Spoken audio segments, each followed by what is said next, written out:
जौन सा नेता अगर इस बात को कहते हैं कि बेरोजगारी और यहाँ का समस्या हम हल करेंगे, वैसा पूरे जनता में लिखित दे दें सबके घर घर पर जाकर कि मैं इस काम को करूंगा, नहीं तो अभी गद्दी पर नहीं बैठूंगा। है ऐसा कोई नेता हमारे हिंदुस्तान में? कोई किसी भी पार्टी का मैं बता रहा हूँ, सिर्फ गरीब को लोग छला है। अरे मोदी जी तो 10 साल या 8 साल करीब है ना जी। इसके पहले क्या था देश में? इसके पहले जो देश में था वो हम लोग नहीं जानते हैं, भूल गए। हम लोग कल पैदा नहीं हुए हैं जी। हजारों पार्टियां बनने का क्या कारण है? सब एक पार्टी बन जाओ यार, क्या जरूरत है 1 लाख पार्टी बनाने का? हिंदुस्तान में जनता तो बरगला जाता है। आज मोदी जी को दबाने के लिए ना सारे लोग इकट्ठा हो रहे हैं और घर में जाकर फिर सब लोग विवाद फैला लेते हैं। तो एक कहावत है हमारे बिहार में भैया, चोरे चोर मौसेरा भाई। तो जितने लोग हैं सब मौसेरा भाई बने हुए हैं और मोदी जी मोदी जी हैं। मोदी जी के सामने अभी हिंदुस्तान में उनके करीब का, उनके लाखों गुना नीचे कोई नहीं है। क्या नाम? मेरा नाम अनिल कुमार सिंह है सर। सिंह साहब, कैसे लग रहा है यहाँ की व्यवस्था? क्योंकि हम कर्तव्य पथ पे एकदम अद्भुत। मैं करीब 20 साल पहले आया था। यहाँ का जो भी सीन मैं देख रहा हूँ एकदम विपरीत देख रहा हूँ। मैं तो लग रहा है कि इंडिया के बाहर हूँ कि इंडिया में हूँ, समझ में नहीं आ रहा मेरे को। मैं 3 बार भूल गया हूँ। लोगों से पूछ रहा हूँ कि भैया इंडिया गेट किधर है। इंडिया गेट पर मैं खड़ा हूँ लेकिन मेरे को पता नहीं चल रहा है जो प्रज्वलित जो वहाँ पर आग जलता था वो मैंने देख नहीं पा रहा हूँ। फिर मैं लोग से पूछा भैया ये कहाँ पर है, तो एक आदमी बताया बंदा आप इधर से चले जाओ, उस साइड से नीचे जाओ। तो मैं वहाँ गया और जो सीन है, जो नज़ारा मैं देख रहा हूँ सर, मेरे को तो लग रहा है कि मैं भारत में हूँ या भारत से मैं बाहर में हूँ। बहुत खूबसूरत, बहुत खूबसूरत। स्मारक भी आपने देखा? मैंने देखा सर, नेताजी की स्टैचू भी आपने देखा? मैंने देखा। मैं तो क्या लगता है आपको कि ये एक नया परिवर्तन है? राजपथ का नाम जो है कर्तव्य पथ रखा गया, बहुत तो इस तरह से क्या द्योतक करता है कि कर्तव्य पथ रखने का आशय ये था कि हम अपने कर्तव्य के प्रति जो है सजग मान रहा हूँ। यस यस, बहुत अच्छा सर। सुभाष चंद्र बोस जी का जो इतिहास है, यहाँ पे आने के बाद हम लोग को शरीर में एक नया एनर्जी होता है। उन्होंने जो कहे थे आज थोड़ा बहुत हम लोग को देखने को मिला है। उनका ही कहना था ना, भारतवासी तू खून दो मैं तुझे आज़ादी दूंगा, है ना। आज लगता है कि हम उस तरफ बढ़ रहे हैं।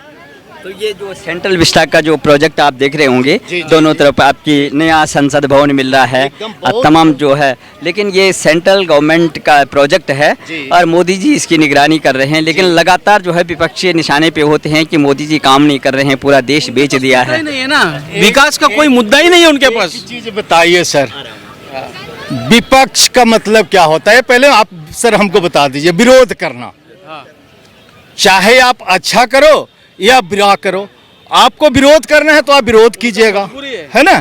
लेकिन मेरे को मोदी जी इतने लायक लगते हैं कि मैं तो जाके बिहार में अपनी आंखों देखा हाल बताऊंगा। मैं जहानाबाद के हूँ और रिसेंट मेरे को दिल्ली के बारे में यस तो कुछ पता नहीं है सर, मैं किधर हूँ अभी भी मैं नहीं बता पाऊँगा। एक मेरा भाई यहाँ है, वही कहा इसकी चलो भैया थोड़ा घुमा देते हैं आपको। तो यहाँ आने के बाद तो मोदी जी एक्चुअल एक महापुरुष हैं। जो अभी हम लोग जो देखे हैं, ऐसा लगता है कि हिंदुस्तान में करीब करीब मेरा उम्र 60 होने जा रहा है। उनकी क्रियाकलाप, उनकी बातचीत मेरे को बहुत ज़्यादा प्रभावित करता है। मैं उनसे बहुत ज़्यादा खुश हूँ। लेकिन जहाँ तक आप लगाइए कि 9 बार मुख्यमंत्री रह चुके हैं नीतीश कुमार जी और पूरा जो है समीकरण साध रहे हैं, सर्वमान्य जनता बनने की जो लॉबिंग कर रहे हैं और 2024 नज़दीक आने वाला है और मोदी जी को मात देने की बात हो रही है। नीतीश जी का एक नाम और है सर, आप जानते हैं? पलटू चाचा। वो सर आप लोग वाकिफ हैं, मैं बिहार के जनता आपसे विशेष क्या बताऊं। कहने में भी थोड़ा सा अपने आप को तो ही नहीं लगता है कि बिहार के मेरी बेइज्जती होगी, लेकिन अगर लोग खुद अपने आप को बेइज्जती महसूस करते तो हम लोग क्या कर सकते हैं, है ना। तो सर और विशेष मैं क्या बोलूं। नहीं, लेकिन मजबूरी क्या थी वैसे? अगर गठबंधन की सरकार चल रही थी और 10 साल और पूरे होते बिहार के लिए पैकेज आ जाता, डबल इंजन की सरकार थी, आखिर में ये क्या कारण था कि जिस पार्टी के लिए उन्होंने बोला था कि लालू जी के साथ हम कभी जब तक का जीवन रहेगा तब तक हम सामंजस्य नहीं बनाए। ये नाम किसने रखा उनको? जो उनका द्वितीय नाम पड़ा वो किस बंदा ने रखा? अगर हमारे नीतीश जी को अगर बंदा कोई नाम रखता है उस टाइप का तो उससे तो दूरी बना के रहना चाहिए बिहार के जनता के लिए। कि जो हमें इतनी बड़ी अपमान हो जिससे पूरे बिहार की जनता अपमानित हो। अगर हमारे उप मुख्यमंत्री को अपमान किए, इसका मतलब बिहार की जनता को अपमान किए और उसको आप गले लगा रहे हैं, तो बिहार की जनता को आप ठुकरा रहे हैं। मैं तो नीतीश जी का कहूँगा कि अगर इस पर पुनः विचार करें तो अति उत्तम होगा। तो सर जिस तरह का आप देख रहे हैं कि पूरा का पूरा विपक्ष जो है ना, ठीक है, सकारात्मक विरोध होता है, लेकिन लगातार यही कहना कि देश बेच दिया है, मोदी राज में जो है हमेशा जो है धर्म की राजनीति हो रही है, तो इस पे जो है संशय कैसे बेच सकते हैं? कैसे बेच सकते हैं देश? किसी एक कौन आपकी आपके पास प्रॉपर्टी कोर्ट के दरवाजे आपके पास? हिंदुस्तान में ये अभी आपके पास कोर्ट के पास दरवाजे है, प्रोविजन है ना आपके पास जाने के लिए कोर्ट, क्यों नहीं अभी तक एक भी पीएल फाइल नहीं की? एक देश बेच रहा है, एक रेलवे का स्क्रू भी बेच देगा तो इतना रेलवे में कानून है कि आपका जिंदगी सड़ जाएगा कोर्ट के धक्के जाके। ये रेलवे कैसे बेच सकते हैं? अडानी और अंबानी निशाने पे हैं, कहना एक आज कल वो अरबपति हुए कि एक महीने में अरबपति हुए? वो तो सदियों से धीरूभाई अंबानी से। बिल्कुल बिल्कुल है? ये तो मार्केट क्राइसिस है, ये तो शेयर बाजार डाउन हो गया। जो लोगों ने कमाया तो है ना पैसा, जो पहले निवेश किए वो तो पैसा तो कमाए ना इतना, वो तो डाउन हो गया शेयर मार्केट, तो वो तो लॉस होना ही है। उसमें सरकार क्या कर सकती है? तो बिजनेस है। तो कई बुनियादी मुद्दे हैं जो जन सरोकारों से आते हैं, उस पर बात ना हो करके कभी उनकी डिग्री पे सवाल उठाया जाता है कि अनपढ़ प्रधानमंत्री है। ये मुद्दा ही नहीं है, उनकी मजबूरी है, ये उनकी मजबूरी है, ये उनके पास कोई मुद्दा नहीं है, कोई छोड़ा ही नहीं है। लोकतंत्र खतरे में है, तानाशाह मोदी जी हो गए हैं, देश को जो है जो संवैधानिक संस्थाएं हैं सबको जो है खाली बोलने की अभिव्यक्ति है, वो खाली उनका पालन कर रहे हैं वो लोग।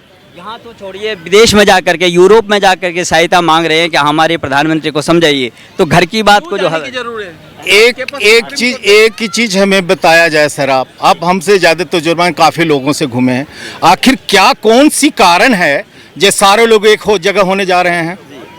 अगर देश को आज़ादी दिन आने के लिए अगर एक जगह होते, आज जितनी भी पार्टियां हैं, जब तक मेरी अनुभव है, जितना तक मेरी है, सारे लोग तो यही कहते आए कि मैं गरीबी को दूर करूंगा, बेरोजगारी हटाऊंगा। सारे पार्टियां सबों ने सत्ता को हासिल किया, लेकिन आज तक गरीब हिल डोल नहीं हुआ, जहां है वहीं है। क्या कारण है? और आज आप लोग सब एक जगह होकर गरीब को हटा दीजिएगा, क्या गारंटी है? जौन सा नेता अगर इस बात को कहते हैं कि बेरोजगारी और यहाँ का समस्या हम हल करेंगे, वैसा पूरे जनता में लिखित दे दें सबके घर घर पर जाकर कि मैं इस काम को करूंगा और नहीं तो अन्यथा सीट पर नहीं बैठूंगा। अगर कोई नेता में इस तरह की कैपेसिटी है, जिसे वोट तो हर जनता देता है, एक एक आदमी को वोट के अधिकारी आप बनते हैं नेता लोग, उस सबको घर में एक पर्ची लिख के दे दीजिए कि आपके घर की समस्या को मैं दूर करूंगा, नहीं तो अभी गद्दी पर नहीं बैठूंगा। लिख के देंगे? जो आज विरोध में हैं ये लोग क्या लिख के देंगे कि सारे हिंदुस्तान के एक एक घर की समस्या को मैं दूर करूंगा? है ऐसा कोई नेता हमारे हिंदुस्तान में? कोई किसी भी पार्टी का मैं बता रहा हूं, सिर्फ गरीब को लोग छला है, गरीब के साथ कोई खड़ा नहीं हुआ है, अपने आप वो खड़ी हो गए हैं गरीब के वोट लेकर के, लेकिन गरीब को देखने वाले हिंदुस्तान में नहीं है, जितने भी विगत पार्टी हैं। अरे मोदी जी तो 10 साल या 8 साल करीब है ना जी, इसके पहले क्या था देश में? इसके पहले जो देश में था वो हम लोग नहीं जानते हैं, भूल गए? हम लोग कल पैदा नहीं हुए हैं जी। हजारों पार्टियां बनने का क्या कारण है? सब एक पार्टी बन जाओ यार, क्या जरूरत है 1 लाख पार्टी बनाने का? हिंदुस्तान में जनता तो बरगला जाता है। अभी जनता हमारे हिंदुस्तान को उतना शिक्षित और उतना डेवलपमेंट नहीं हुए हैं। अगर शिक्षित और डेवलपमेंट जिस दिन हो जाएंगे ना, तो नेता लोग बाहर नहीं आएंगे, सब अंदर ही रहेंगे, ये तो मैं जानता हूँ। लगातार नीतीश जी नौबार जो है मुख्यमंत्री हैं बिहार के, और लगातार प्रतिभा पलायन हो रहा है, चाहे वो मजदूर वर्ग हो चाहे बुद्धिजीवी वर्ग हो, वहाँ पे विकास के नाम से जो है कोई बात नहीं होती है, केवल तुष्टीकरण की राजनीति होती है। तो आप किस तरह से जो हम प्रधानमंत्री के जो है क्या सफल हो पाएंगे अभी 2024? मैं नीतीश जी के बारे में विशेष तो नहीं कहूँगा सर, मैं वो बिहार में एक बहुत बड़ा इतिहास रचे हैं जो शायद दूसरा कोई मुख्यमंत्री ऐसा नहीं करेंगे। मुख्यमंत्री का श्रेय सबसे ज़्यादा हमारे नीतीश जी को मिला है।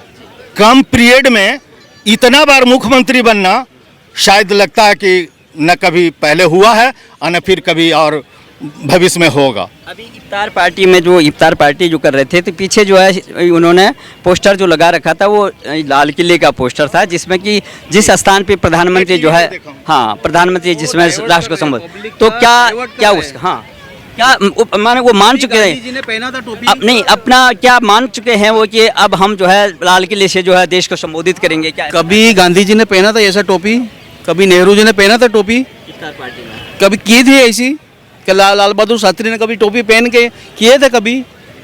ये लोग ही तुष्टीकरण कर रहे हैं, ये लोग ही तुष्टीकरण कर रहे हैं जानबूझ के। तो क्या लगता है कि जैसे अभी जो है मल्लिकार्जुन खड़गे से वो मिले, राहुल गांधी से मिले, और यहाँ पर जो है दिल्ली की जो है चक्कर लगा रहे हैं, केजरीवाल से भी मिले, तमाम जो लॉबिंग हो रही है, और इतने जो है शिष्टता से जो है राहुल गांधी से मिल रहे थे, उनके उम्र में भी जो छोटे हैं वैसे, लेकिन वो जो है नतमस्तक हो रहे थे। तो आखिर में कारण क्या है? क्या सर्वमान्य नेता क्या राहुल बनेंगे कि क्या नीतीश जी बनेंगे? नहीं सर, मोदी जी। न राहुल बनेंगे न नीतीश बनेंगे, किसी भी। अगर आज मोदी जी के तुलना में हिंदुस्तान में कोई नेता नहीं है सर। चेहरा नहीं है, कांग्रेस पार्टी के पास कोई चेहरा नहीं है। आपका क्या कहना है सर? क्या लगता है नीतीश जी के अलावा, क्या मोदी जी के अलावा कोई नेता नहीं है। इसी 2-2.5 साल में, क्योंकि मेजोरिटी में भी नहीं थे, तब भी उनको बड़े भाई का सम्मान दिया कि हम गठबंधन करते हैं, डबल इंजन की सरकार चलाते हैं, लेकिन 2.5 साल के अंदर में ही क्या जो है महत्वाकांक्षा जागी। मोदी जी ने चुनाव से पहले बोले थे कि हम मुख्यमंत्री आपको ही बनाएंगे, जबकि मोदी जी की सीट ज़्यादा आया, लेकिन फिर भी वो अपने कर्तव्य का पालन किया। तो मोदी जी महान हैं, अपने वचन को पालन किया उन्होंने। ज़्यादा सीट आने के बाद भी मुख्यमंत्री उन्हीं को बनाएंगे, लेकिन फिर भी नीतीश जी को अगर अच्छा ना लगा तो अलग बात है। वो पता नहीं क्या चाहते थे मोदी जी से। हो सकता है प्रधानमंत्री बनना चाह रहे होंगे कि मोदी जी ना बनते हम ही बन जाते। तो उसी के लिए लॉबिंग चल रही ना पूरा देश में, पूरा कामयाब नहीं होगी। पहले भी चुनाव में सारे एक हुए थे, लेकिन कहाँ मोदी जी की सीटें पहले से भी ज़्यादा आया, अब इससे भी ज़्यादा आएगा। 2024 में सारा का सारा सीटें तो आएगी। ये बयानबाजी हो रही है, जगह जगह मीटिंग हो रही है। क्या 2024 में क्या मोदी जी को मात देंगे? इससे पिछली सीट से ज़्यादा सीट आएगी 224 में। जिस तरह से वो लोग देखते, आपके यहाँ बिहार की जब हम बात करते हैं, बड़े बुद्धिजीवी लोग होते हैं वहाँ पे, राजनीति बहुत गहरी राजनीति होती है, और मजदूर से लेकर के जो लोग राजनीति से जो है काफ़ी करीब रहते हैं। वहाँ पर देखा गया कि एक मनीष कश्यप जैसे एक पत्रकार थे, छोटा पत्रकार जो ये सोशल मीडिया का, लेकिन इस तरह से रासुका लगाना और ये तमाम चीज़ें क्या मीडिया को दबाने का? ये सर एक्चुअल आप परफेक्ट बात बोलिएगा तो उसको दबाने के लिए कुछ न कुछ तो करना पड़ेगा ना। आज मोदी जी को दबाने के लिए ना सारे लोग इकट्ठा हो रहे हैं, और घर में जाकर फिर सब लोग विवाद फैला लेते हैं। आप अगर अपना घर में इकट्ठा हो जाएंगे तब ना सिर्फ आते हैं यहाँ खाली मोदी जी को नहीं रखना है और हम लोग सब एक जगह हो जाएं। तो एक कहावत है हमारे बिहार में भैया, चोरे चोर मौसेरा भाई। हम लोग को बिहार में खासकर जहानाबाद में एक कहावत है, चोरे चोर मौसेरा भाई। हिंदुस्तान में समझ गए? तो जितने लोग हैं सब मौसेरा भाई बने हुए हैं। अब उनके बारे में मैं विशेष तो नहीं कहूँगा। और मोदी जी हैं। मोदी जी के सामने अभी हिंदुस्तान में उनके करीब का, उनके लाखों गुना नीचे कोई नहीं है। तो आपने कभी कई राजनीति देखी हुई है, आपको लगता है कि राजनीतिक से दूर हूँ मैं, जो मेरे को जो अच्छा लगता है सरकारें देखी हैं आपने, क्या आपको महसूस हो रहा है कि जो संवैधानिक संस्थाओं, महसूस ही नहीं संवैधानिक संस्थाओं का जो है दुरुपयोग हो रहा है, राजनीतिकरण हो रहा है, CBI ED जो है मोदी जी के इशारे पे काम कर रही है, ऐसा कुछ लग रहा है क्या आपको? एक चीज हम और आपसे जानना चाहते हैं, CD और ED क्या मोदी जी बनाए हैं? ये तो पहले से कांग्रेस के जमाने से, आज़ादी के टाइम से बना हुआ है। अब उससे आप काम नहीं लेते हैं। हम सिपाही हैं, हम ड्यूटी कर रहे हैं। अगर हमसे काम आप नहीं लीजिएगा तो घर में बैठ के तो तनख्वाह हम लेंगे। आपकी दायित्व, आपकी कर्तव्य है कि हमसे कैसे आप ड्यूटी लीजिएगा। पेमेंट देने से तो नहीं होगा। बहुत से ऐसे हमारे वर्कर हैं जो पेमेंट ले रहे हैं, घर में सोए हुए हैं। लेकिन उनका कहना है कि न्यायपालिका भी, अब कोर्ट भी जो है मोदी के इशारे पे जो है डिसीजन दे रहे हैं। ये गलत सोच है सर, एकदम 100% गलत। मैं इसको नहीं मानता हूँ। अगर सारे लोग इस तरह से अपने मनमाना करेंगे तो क्या हिंदुस्तान रहेगा? पूरे देश के मोदी जो है चोर होते हैं। इसमें राहुल गांधी अपनी जो है सांसदी गंवा चुके हैं और 2 साल की सज़ा भी हो गई है उनको। कई जगह उन्होंने माफ़ी भी मांगी, लेकिन फिर भी वो कहते हैं कि मैं डरूंगा नहीं मोदी जी से, बीजेपी से मैं डरता नहीं हूँ। ये क्या सवाल है सर? इसमें डरने का क्या सवाल है सर? इसमें डरने का क्या सवाल है सर? मैं भारत का नागरिक हूँ, डरने का क्या सवाल? अगर हम गलत नहीं करेंगे तो फिर मैं डरूंगा क्यों? इस शब्द को आप हमसे अभी किसी प्रकार का डिस्कस कर रहे हैं, हमने गलत नहीं है। आपने पूछे भाई साहब आप बाहर से हो, हम मैं बाहर से हूँ, तो हमको डरने का क्या सवाल है? मैं भारतवासी तो हूँ, मैं इस देश का नागरिक तो हूँ। लेकिन एक तरफ से जो है कई जगह वो इस तरह से बेबाकी से बोल जाते हैं जो संविधान की जो है मर्यादा भी लांघ देते हैं। दूसरी तरफ हिंदुस्तान को अपमान करते हैं श्रीमान जी। वो बेबाकी से अगर कहीं भी कुछ बोल रहे हैं तो पूरे हिंदुस्तान को अपमान कर रहे हैं, पूरे हिंदुस्तान को, जनता को, इस पर पूरे हिंदुस्तान को जनता मनन कर रही है और उनको जवाब देगी। दूसरी तरफ वो कहते हैं कि पूरा लोगों की आवाज़ दबाई जा रही है, तो इतने बेबाकी से कहाँ दबा रहे हैं? मेरी आवाज़ कहाँ दबा रहे हैं सर? मेरी आवाज़ तो दम नहीं रही है। मैं तो आपके सामने बात कर रहा हूँ। मैं दिल्ली में हूँ, मैं बिहार का बंदा हूँ, मैं दिल्ली के बारे में कुछ नहीं जानता हूँ, फिर मैं डर कहाँ रहा हूँ? अब हमसे पूछेगा आप कहाँ के हैं, मैं बताऊँगा। मेरे पास प्रमाण पत्र है, आप उसका इंक्वायरी कीजिएगा। अगर हम गलत होंगे तो जेल जाएंगे, सही होंगे तो बाइज्जत घर जाएंगे। तो इसमें चोरी कार किसी को बदनामी का क्या है? अच्छा, केजरीवाल जी जो है 10 साल के अंदर में कह रहे हैं हम भी राष्ट्रीय पार्टी बन गए हैं, और वो एक भ्रष्टाचार उन्मूलन के लिए जो है अन्ना हजारे के पद चिन्हों पे आए थे, लेकिन राजनीति में लिप्त हो गए। बहुत बड़ा शराब घोटाला, आबकारी घोटाला हुआ, उसमें लगातार पूछताछ चली है। दिल्ली के बारे में तो आप उतना जानकारी मेरे को वो भी नहीं है। सुनिए, जी। केजरीवाल जी भी लॉबिंग में है, ममता बनर्जी लॉबिंग में है, आपके नीतीश बाबू भी हैं, तमाम जितने भी जो है नेता हैं हमारे ये स्थानीय नेता, स्थानीय दल के नेता हों, तो लगातार वो सब जो गठबंधन बन रहा है, क्या इसमें सक्सेस? एक बात बताएं सर, अभी तक तो हम लोग यही सुने हैं प्रधानमंत्री, उप मुख्यमंत्री और प्रधानमंत्री जो भी हैं सर, एक ही पोस्ट है। अगर 5 नेता हैं तो 5 सीट तो नहीं हमारे हिंदुस्तान में है। अगर वैसा ये लोग बना लेते हैं कि हम लोग 5 आदमी अगर प्रधानमंत्री बनेंगे तो आप लोग आ जाइए, फिर तो कितना बड़ा मान्य होगा भारत को, आप ही लोग बताइएगा। सीट तो एक ही है ना सर, उस कुर्सी पर 5 आदमी कैसे बैठेगा आप लोग? तो उसका तो पहले क्लियर कर लें। ये जो है जो मुद्दे हैं उनको न देखिए, आपने देखा होगा चाहे वो संसद भवन हो, संसद जब हम चाहे बजट सत्र हो, चाहे कोई भी सत्र हो, सत्र नहीं चल पाता है। सवेरे 10-11 बजे तक पूरा जो है दोनों सदन जो है डिजॉल्व हो जाते हैं। ये सत्र भी जो है केवल 30% काम हो पाया, 70% जो है भांग के भाड़ी में गया। तो आपको क्या लगता है कि ये जो पैसा जनता का खर्चा हो रहा है, जो सकारात्मक जो है बहस नहीं हो पा रही है, और लगातार मोदी चोर है, चौकीदार चोर है, यही रट लगाई हुई है, तो क्या देश की वासियों के मन में क्या होगा, या नया जनरेशन क्या जानेगा, और क्या इससे फायदा होगा ये 2024 में आने वाले ये विपक्ष को? वो तो बता ही दिए। वो 2024 में जो आप 50 साल आपने जो किया उसका तो प्रमाण हमारे हिंदुस्तान की जनता के पास है ही। मोदी जी 10 साल काम किए हैं, उसका भी प्रमाण है जनता के पास। फैसला 24 में कर देगा। आपका 50 साल का इतिहास और मोदी जी का 10 साल का इतिहास वो जनता निर्णय कर देगी कि 10 साल में मैं कहाँ हूँ और 50 साल में मैं कहाँ था, है ना? और विशेष कहाँ बताएं सर, जो होगा होगा। मोदी जी के लायक कोई राहुल गांधी जो है रायबरेली से जो है अमेठी से ले करके और तमाम यहाँ जब उन्होंने नहीं उनको उपयुक्त लगा तो वो वायनाड गए, वहाँ से भी जो है सांसदी जो है गंवा बैठे। तो अब बताइए आपको कि कहाँ से वो लड़ेंगे और किस तरह से वो अब तो उनकी विचार है ना सर, वो कहाँ से लड़ेंगे? हिंदुस्तान बहुत बड़ा है, वो जहाँ से जाएंगे उनको हाँ उस परिणाम को वो भुगतेंगे। मैं तो कहता हूँ कि एक बार बिहार आ जाइए लड़ने के लिए आप।